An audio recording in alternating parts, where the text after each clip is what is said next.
Hello world, Frida Reba Darcy and Patricia O'Connor here. Hold on, I'm fumbling with the payoff. Yes, the payoff. Today on the Bonsai Balcony, we have ourselves a beautiful, beautiful day. I just got done watering a few minutes ago. We went through, and those that had to have water got water. What I'm trying to do is dry everybody out because we have maybe a day or two in between showers, which we've been having quite a bit of. Today is a beautiful blue sunny day, and it is also quite warm. I have on a sweater, but it's frankly a little much. What I've done to the balcony, this is just a little change I've made since yesterday. All of those trees were in a baking tin full of substrate, which is my favorite hack or trick to help the trees have a little hedge against tiny trees have more of an issue with heat. They have more of an issue with going dry before the bigger trees do.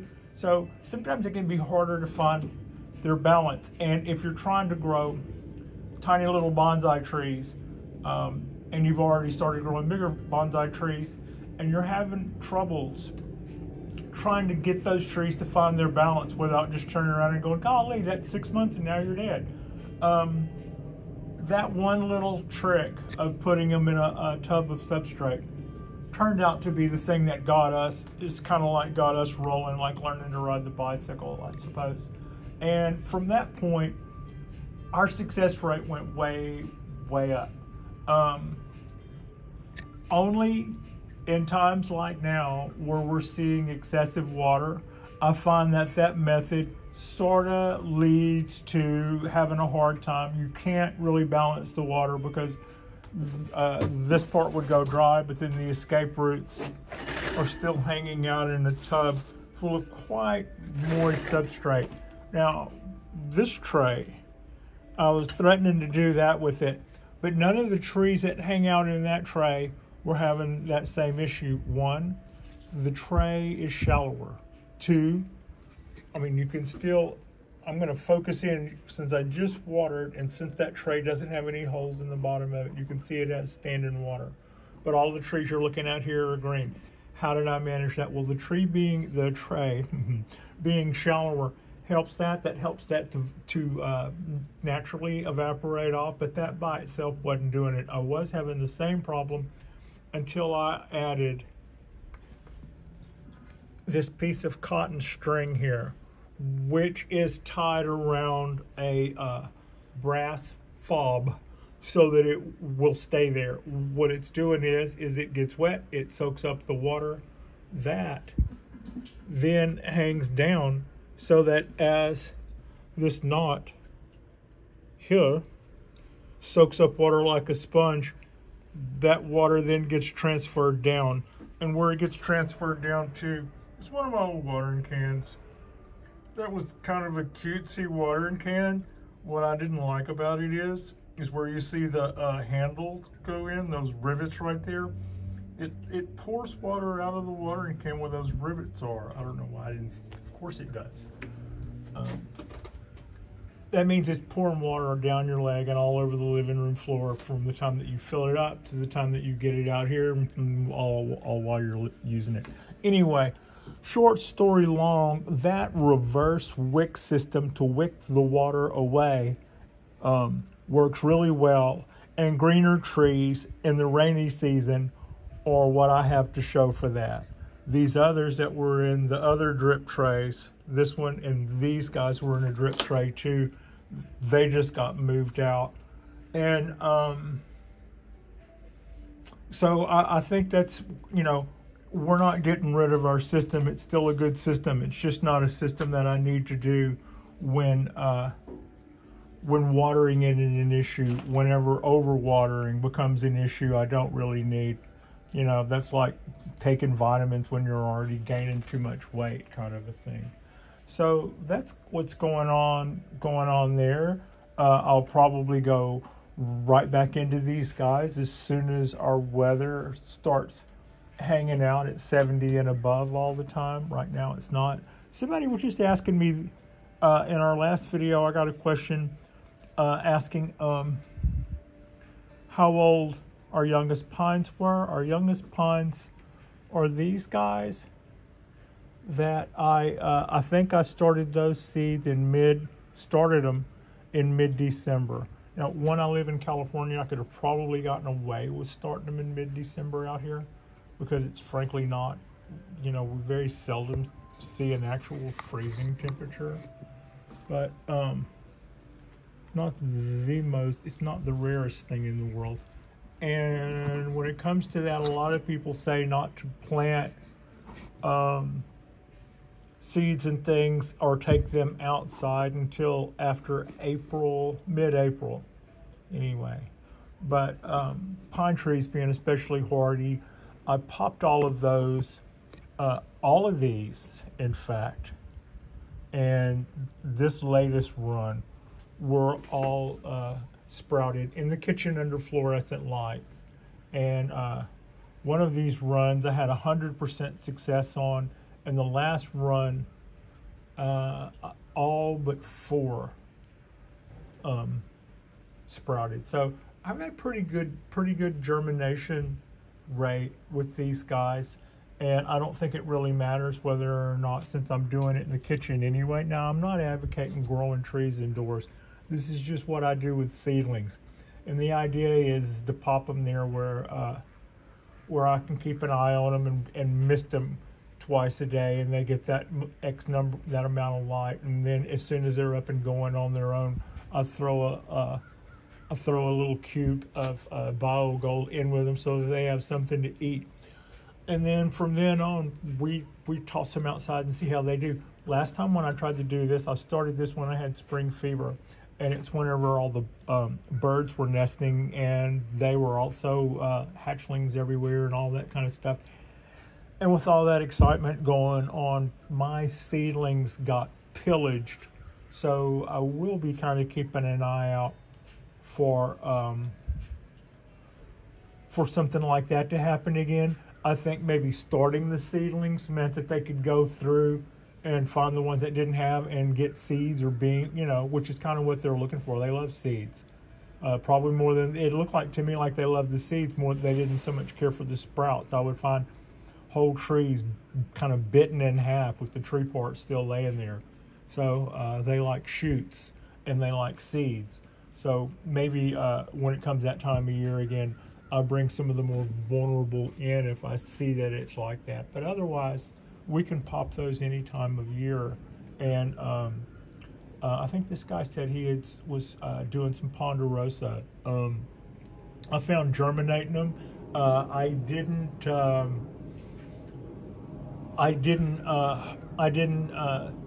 put them in the refrigerator and cold stratify them. I just absolutely put these guys soaked for 48 hours in a mason jar, basically your old mason jar. And after that, plucked them out and threw them in that perlite substrate. Also, some of them, the last round, probably 25% of them were still floating when it came 48 hours. They were still floating. And in all other little seed things, they typically tell you you're going to have a lower rate of success with seeds that do not sink. That's usually an indication of not being viable. So I planted them anyway. And that last round, this past round, I've got probably, we had 4 that didn't. But the time before that, I was at 100%. And that's, like I said, like 25% of those or better were still floating at the top. I just decided to plant them anyway. And I'm glad I did, because they all produced little trees. So for what that's worth, and I don't know whether or not stratifying them in the refrigerator is something that is more necessary in colder environments, or whether or not, I live near San Francisco. We don't see a lot of frost here. It's kind of rare, actually. Today, mid-January, and it says it's 72 degrees. That's with a thermometer in the sun, but that's where my trees are too. You can kind of see, while we're looking at trees, see those yellow spots? I don't know how well that reads, but I think you can probably see those yellow spots in the needle. As you go farther up the tree, it shows more of that. Let's go farther up, you can see more of that still. That could be several different things. Now, what that is in this case, and I can tell you why, is that heat damage from that heat spell that we had in October.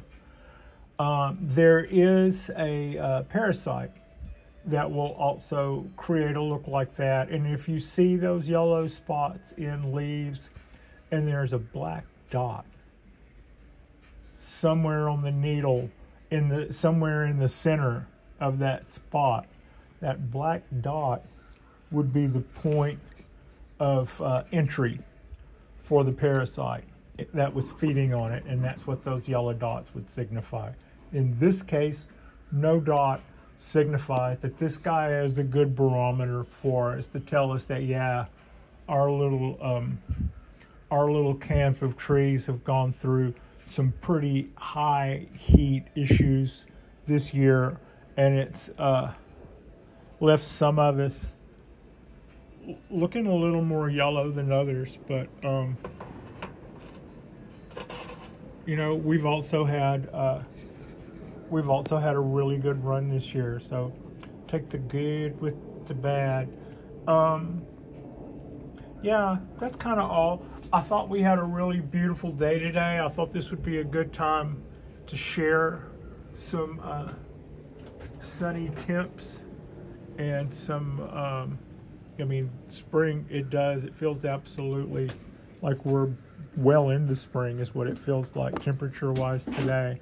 But, you know, all bets will be off tomorrow. But for right now, I'm not complaining about it. We'll take it. That's nice to see all the, you know, it's nice to have some sunshine to enjoy. I've got my sun hat on because it's coming right in on us, and Cancer can just F right off, I guess. Thank you so much for watching. This was just a little short. I wanted to, our last one that will drop tonight. Sometime tonight will be before this. Would have been, you will have already seen this, would have been a little long compared to this guy, but that was a good video where we cleaned up our little pine trees and talked about some of our tricks for increasing our success rate with our tiny little mamey trees. So if you haven't seen that, go back and look at that. I had an issue with it too. I had not a copyright strike, but somebody was able to claim a piece of it, and I'm seeing if the editor can, if the app can eliminate that, because I didn't want it to play. I was playing my playlist, and for whatever reason, it fell off the playlist and started playing other things that are just out there, you know, offered up on YouTube, and that wasn't all copyrightable. So I kept noticing that, and I had to flag the music off 2 different times last night, and then when I was uploading it, ping, I saw that that it had gotten a strike, and it said the action required was nothing, that the person whose music it was using was perfectly okay with using my video for their advertisement.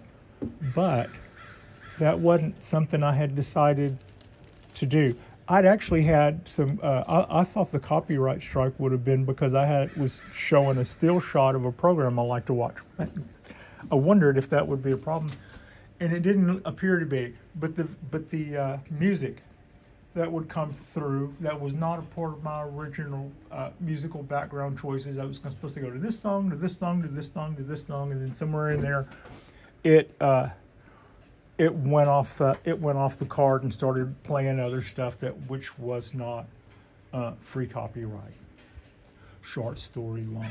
Like and subscribe if you guys haven't already. Tonight we will probably wrap this up, this little run that we've been doing of cleaning up our trees. I'll bring in a few more. We'll wrap that up and get everybody looking good for now till February. We've got a lot more weeds to pull and stuff. And I appreciate you. Frida appreciates you. And thank you so much for watching.